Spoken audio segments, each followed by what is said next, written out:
கொரட்டை வர்றது முக்கியமாக வெயிட் ஏறினா தான் வரும். தொந்திக்கும் கொரட்டைக்கும் 90% கனெக்ஷன் இருக்குது. கொரட்டை வருதா இல்லையா? உங்கள் வீட்டம்மாட்ட கேட்டாலே தெரியும். எனக்கு இல்லை, நீ ஒரு யோகியர் சொல்லிட்டு போயிடுவார். அவங்க வீட்டம்மாட்டில் கேட்கணும். ஃபோன் நம்பர் கொடுங்க, கேட்டுருவோம். இப்போ சொல்ல முடியாது. உங்கள் வீட்டம்மாட்ட கேட்டால் சொல்லிடுவாங்க அவங்க. உங்கள் வீட்டு ஐயோ அதோடு எங்கே தூங்க முடியுது, நான் பழகிடுச்சு. நீங்களும் அந்த ஆள் பக்கத்தில் ரூம் போட்டுறாதீங்கம்பாங்க. தனியாக ரூம் போட்டுங்க, அவர் கூட ஒரே ரூமில் நீங்கள் தூங்கிடாதீங்கம்பாங்க. அதனால் கொரட்டைன்னா ஒரு இங்கே ஒரு வயிறு ஒரு அளவு தானே கெப்பாசிட்டி. நீங்கள் உங்கள் பாட்டில் போட்டுக்கிட்டே போனீங்கன்னா என்னாகும், ஃபேட்டு அக்கமுலேட் ஆகி ப்ரெஷர் ஏறுதில்ல, உள்ள கொழுப்பு சேர்ந்து இந்த கொளுத்த கடாயை வெட்டும்போது உள்ளெல்லாம் மஞ்சளாக தொங்குதில்ல, அதே மாதிரி நம்ம வயிற்றுக்குள்ளே தான் இருக்குது. அந்த கொழுப்பு தான் எல்லாமே காரணம், எல்லா நோய்க்கும் காரணம். அந்த கொழுப்பு நீங்கள் படுத்த உடனே ப்ரெஷர் ஏற்றுதில்ல. அப்போ இந்த டயஃப்ரம் நம்முடைய உதரவினாத அதை தூக்கி அழுத்தி பிடிக்குதுங்க. அப்போ என்ன பண்ணுவோம், நீங்கள் சாப்பிட்ட உணவு மேலே வரும், எது கழிச்சு வாய் வரைக்கும் வந்துடும். நிறைய பேர் இங்கே வந்துடுதுமா, நீ குறைச்சி சாப்பிடணும், பாய்ப்பையிலே குறைச்சி சாப்பிடணும், தொந்தியை குறைக்கணும். வெயிட்டு குறைச்சா இருக்க வேண்டிய வெயிட் இருந்தால் பரவாயில்ல. அங்கே உட்காந்து அமுக்கிற மாதிரி ஒரு 10 கிலோ ஃபேட்டை உள்ளே வச்சா அது அமுக்கும். அது ரெஸ்பிரேஷன் நல்ல ப்ராப்ளம் ஆகுது, மூச்சு திணறல் அதெல்லாம் வரும். ரெஸ்பிரேஷன் வரும்போது கொர்ன்னு இழுத்துக்கிட்டு இருக்கோம், திடீர்னு பார்த்து அப்படியே குறைஞ்சி டக்குன்னு நின்றுடும். ஸ்லீப் அப்னியா அது பேர். டக்குனு மூச்சு நின்றுடும். என்னாச்சு டபக்குன்னு முழிப்பான். அப்படி அந்த பக்கம் இந்த பக்கம் திறந்துப்பியா. அது மூச்சு நின்ன உடனே கார்பன் டை ஆக்சைடு கூடும். பிளட்டில் கார்பன் டை ஆக்சைடு கூடனோடனே ஹைப்பர்பனியாக வரும். மூச்சு புர்ருன்னு இழுப்பாங்க. பிறகு ரகு போட்டு மிஷினை போட்ட மாதிரி போட்டு இருப்பாங்க. அங்கே திரும்பி படுப்பாங்க. ஏன்னா அந்த ஒரு பிரெயினில் ஒரு இரிட்டேஷன் வருதில்ல, அதனால் திரும்பி படுப்பாங்க. அதனால் இவங்களுக்கு சரியாக தூக்கம் வராது. மறுநாள் காலையில் ஃப்ரெஷ்ஷாக இருக்காது. கொழுப்பு சேர எல்லா பிரச்சனையும் வந்துடும். உடலில் ஃபேட்டு சேர்ந்துட்டாலே இன்சுலின் எதிர்ப்பு தன்மை வந்துடும். அப்போ இன்சுலின் அதிகமாக சுரக்கும், அது ரத்த குழாய்களை டேமேஜ் பண்ணும். அப்போ ஹார்ட் அட்டாக் ஆட்டோமேட்டிக்காக வரும் தானே. இல்லை கேள்வி கேட்குறோம். அதனால் தொந்தி இருக்கவங்களாம் இதை கவனிச்சுக்கணும். தொந்தி ஒன்றும் உங்கள் தொந்தி இல்லை. ஆமாம், இது வைத்தியத்துக்காக நீங்கள் சேர்த்து வச்சுருக்குது. யாருக்கோ கொடுக்க வேண்டிய காசு அங்கே உள்ளே இருக்குது. ஆமாம், தொந்தி பெருசாக ஆக இது கேஸ்ட்ரோஎன்ட்ராலஜிஸ்ட் குழாயை போட்டு பார்ப்பார். அவருக்கு தனியாக ஒரு 5000 ரூபா இருக்குது. அப்புறம் ரத்த குழாய் வழியாக ஒரு கம்பியை விட்டு அங்கே அடைச்சிட்டு இங்கே அடைச்சிட்டு ஒரு ஸ்டெண்ட் வைப்பார். அங்கே ஒரு 5 லட்ச ரூபா உள்ளே இருக்குது. ஆமாம், இல்லை அது ஆன்ஜியோ பிளாஸ்டிக் கிடையாது, அது பேர் 5 லட்சம் பிளாஸ்டிக். ஆமாம், நீங்கள் பிளாஸ்டிக்லாம் பண்ணிட்டு வந்துருக்கீங்க. எனக்கு 5 ஏக்கராம் பண்ணியிருக்கு, ஸ்டெண்ட் வச்சுருக்குமா. எத்தனை வருஷம் ஆச்சு? 5 வருஷம் ஆச்சும்மா. அப்புறம் அதை நினச்சிக்கிட்டு இருக்க மூத்தவளை வேலையை பார்க்க வேண்டியதானே. ஸ்டெண்ட் வச்சுருக்கேன், எல்லோரும் தான் ஸ்டெண்ட் வச்சுருக்கு. இந்த வயசில் ஏன் ஸ்டெண்ட், அதை யோசித்து பார்க்கணும். அப்போ லைஃப் ஸ்டைலில் கரெக்ட் பண்ணணும், சாப்பாட்டை சரி பண்ணணும், வாக்கிங் போகணும், ரெகுலராக வாக்கிங் போகணும். ஸ்டெண்ட் பண்ணவுடனே எங்களுக்கு சரியாகிறதாகும். இருக்க ரத்த குழாயை அவன் காப்பாற்றுறது. ஏற்கனவே அடப்பு இருந்தனால ஒரு கம்பியை தூக்கி உள்ளே சொருகி வச்சுருக்காங்க, ரத்தம் ஓடிக்கிட்டு இருக்கட்டும். அப்போ அதை திரும்ப அதில் அடப்பு வராமல் இருக்கணும். அதே மாதிரி ரத்த குழாய் தான் அடுத்த ரத்த குழாயில் இருக்குது, அது திரும்ப அடப்பு வரக்கூடாது. அப்போ லைஃப் ஸ்டைலில் எவ்வளோ சேஞ்ச் பண்ணணும், அந்த இதெல்லாம் கிடையாது. எனக்கு ஸ்டெண்ட் வச்சுருக்கு. அதனால் இதெல்லாம் கொழுப்புனால் வர்றது. கொழுப்பு தானே. கொழுப்பு எப்படி வருது? கொஞ்சம் கொஞ்சமாக சேருது. நீ உண்டியலில் ஒரு பெரிய உண்டியல் இருக்குது, டெய்லி அதை கரெக்டாக கொஞ்சம் கொஞ்சமாக போட்டிங்கன்னா ஒரு மாதம் 2 மாதம் நிறைஞ்சிருமில்ல. அப்படி தான் அந்த உண்டியலில் நீங்கள் போடுறீங்க.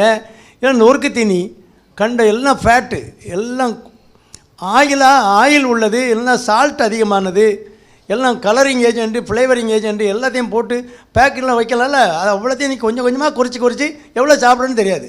நம்ம சாப்பாட்டில் வர்ற எனர்ஜி 1500 கலோரி டெய்லி நமக்கு தேவைன்னா, நம்ம சாப்பிட்ற நொறுக்கு தீனியில் 2000 கலோரி வந்துடுது.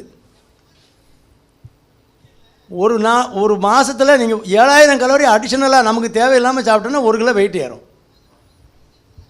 கலோரி ஒன்று எவ்வளோ இருக்குங்கிறத அது தனி கிளாஸ் எடுக்கணும். அப்போ நீங்கள் 7000 கலோரி ஒரு மாதத்துக்கு 14000 கலோரி, 2 கிலோ மாதத்துக்கு ஏறுது. ஒரு வருஷத்தில் எவ்வளோ வரும்?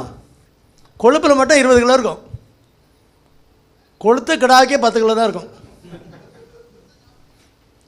எல்லாம் பானை மாதிரி வயிற்ற வச்சுக்கிட்டு என்னமோ அது பெரிய மெஜஸ்டிக்காக அலையிறது, அப்புறம் மாட்டிக்கிட்டு முடிக்கிறது. எதுக்கு நமக்கு? எதுக்கு? தொந்தைக்கு தான் காரணம். இந்த இது காரணம்.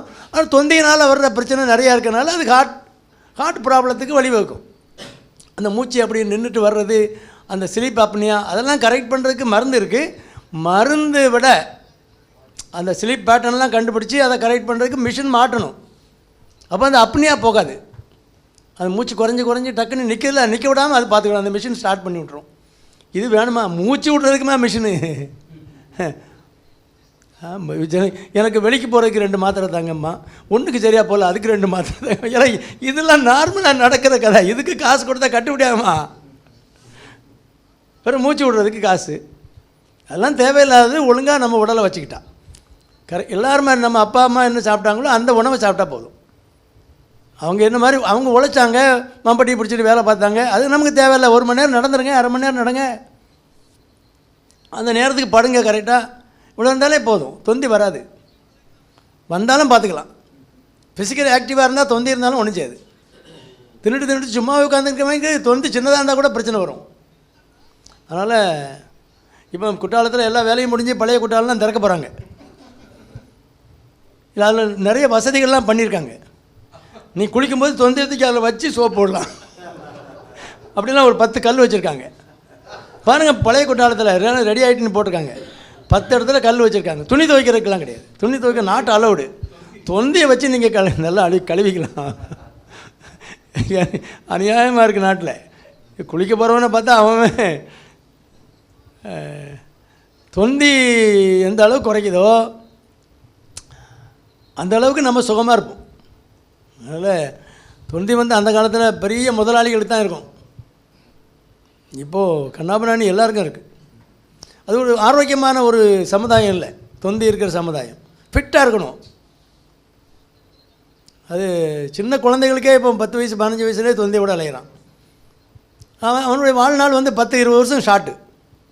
அவங்க அப்பா 70-80 வயசு வரைக்கும் 80 வயசு வரைக்கும் இருந்திருப்பார். இவெல்லாம் 50லே தக்கி முக்கி தான் போக வண்டி. 40 தாண்ட முடியாது. அதனால் தொந்திங்கிறது பெரிய டேஞ்சரஸ் வியாதி. அதனால் கவனமாக இருங்க.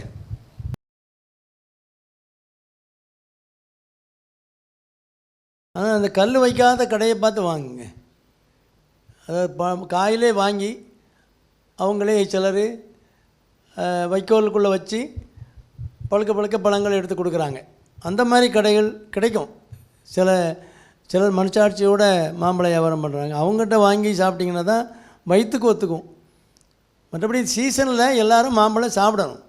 அந்தந்த சீசனில் அவனுக்கு இந்தந்த பழங்கள் தேவைங்கிறனால தான் ஆண்டவனால் படைக்கப்பட்டதான் அந்த சீசன் பழங்கள்லாம். அதனால் சீசனல் ஃப்ரூட்ஸ் கண்டிப்பாக வேணும். அதில் தான் விட்டமின்ஸ் ரிச்சாக இருக்குது. விட்டமின்ஸ் நிறையா இருக்குது. அதனால் மாம்பழ சீசன் சாப்பிட்லாம். நீங்கள் சுகர் இல்லாதவங்க எவ்வளோ வேணாலும் சாப்பிடுங்க, ஒன்றும் தப்பே கிடையாது. சுகர் இருக்கவங்களும் சாப்பிடணும், குறைவாக சாப்பிடணும். ஒரு 2 கீற்று எடுத்துங்க. பெரிய கீத்தில் 2 எடுத்து அதை ஒரு 10-20 துண்டாக வெட்டிக்கிங்க. பைய சாப்பிடுங்க. மற்றும் அவங்களாம் மாம்பழத்தை முழுசாக சாப்பிட்றோம், ஒன்றும் பிரச்சனை கிடையாது. நம்மளும் சாப்பிடுவோம், குறைவாக சாப்பிடலாம். 2 கீற்று எடுத்து சாப்பிட்டிங்கன்னா ஒன்றும் சுகர் ஒன்றும் பெருசாக கூடாது. பலாப்பழமும் சாப்பிட்லாம், ஒரு 3-4 சுளை சாப்பிட்டுக்கலாம். இது பாதி பழம் பாதி சுளை சாப்பிட்டேன் அப்படிலாம் வேண்டாம். நியாயமாக சாப்பிடுங்க, அநியாயத்துக்கு சாப்பிடாதீங்க. அநியாயத்துக்கு மாம்பழம் சாப்பிட்லான்னு டாக்டர் சொல்லிட்டாரு அப்படின்னு ஒரு பழத்தை எடுத்து அப்படியே உட்காந்து வெட்டி சாப்பிட்டுக்கிட்டே இருந்தோன்னா அது உள்ளே போயிட்டே தான் இருக்கும். ஆனால் சுகர் கூடும். அதுக்கு ஒரு அளவு இருக்குது, அந்த அளவோடு சாப்பிடுங்க. கூட 2 கீற்று சாப்பிடணும் அப்படின்னா ஒரு இட்லி என்ன குறைச்சிக்கங்க, ஒன்றும் பண்ணாது. இட்லியை விட பழம் நல்லது தான். அதனால் அது அந்த கணக்கில் எடுத்துங்க. அந்த கணக்கில் எடுத்துக்கிட்டிங்கன்னா கலோரி வேல்யூ கரெக்டாக வந்துடும். உங்களுக்கு சுகர் கூடுற சக்தியும் குறைவாக தான் இருக்கும். மாம்பழம் ஒரு 50 கிராம் 100 கிராமுக்கு உள்ளே வர்ற மாதிரி சாப்பிடுங்க. டெய்லி சாப்பிட்லாம், ஒன்றும் தப்பு கிடையாது.